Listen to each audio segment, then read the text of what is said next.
Jeff in Denver. Hey, Jeff, what's up?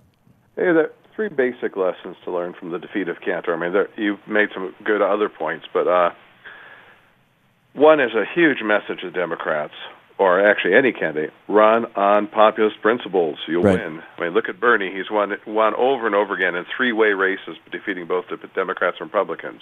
Right. Yeah, here's the thing. Three-way, it's usually a spoiler when you're the third-party candidate, but Bernie runs on principles. He wins. Yep. Elizabeth Warren. Yep.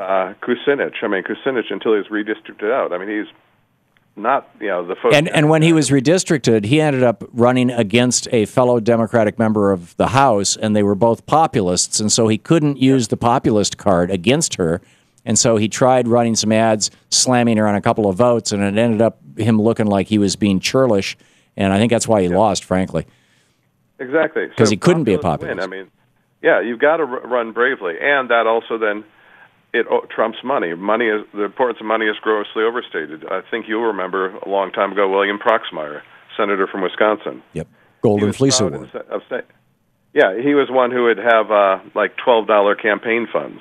Yeah. And he'd win over and over again. And here's the case where Bratt was overspent by 40-1, and he won. I mean, but then the third point, which is overlooked by people over and over again, is primaries and caucuses are perhaps the most important part of our process. Right. Because turnout is so low, frequently it's only like 1 in 5 voters for primaries, and with caucuses, maybe only 1 in 10 voters show up. Right. So if you show up during one of these places and vote, you're having 10 times the power. Your vote has 10 times the impact it'll have in the general election.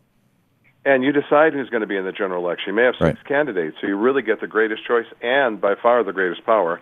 And if you notice where the Republican incumbents have lost over and over again, in Utah and other states, the Republican senators have been defeated in the primaries. Right, right. And then the other overlooked point is that's where you decide who's in the state races. And where we're really being screwed up in this country right now is the state legislators. Right.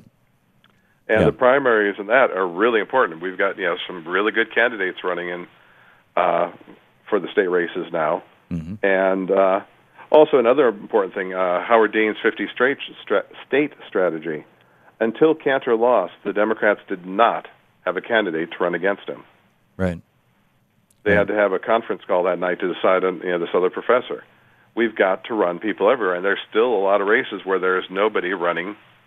A lot of people running unopposed. Yeah. So the Democrats, there's a lot of open seats, or independents. Hey, if there's no Democrat running, you can still run as an independent. Yeah. Are you unemployed and looking for a job? Here's an opportunity. And by the way, if you win, you get a paycheck. Yes. There you go. You get to change the world. There you go. Jeff, thank you for the call. You are so spot on.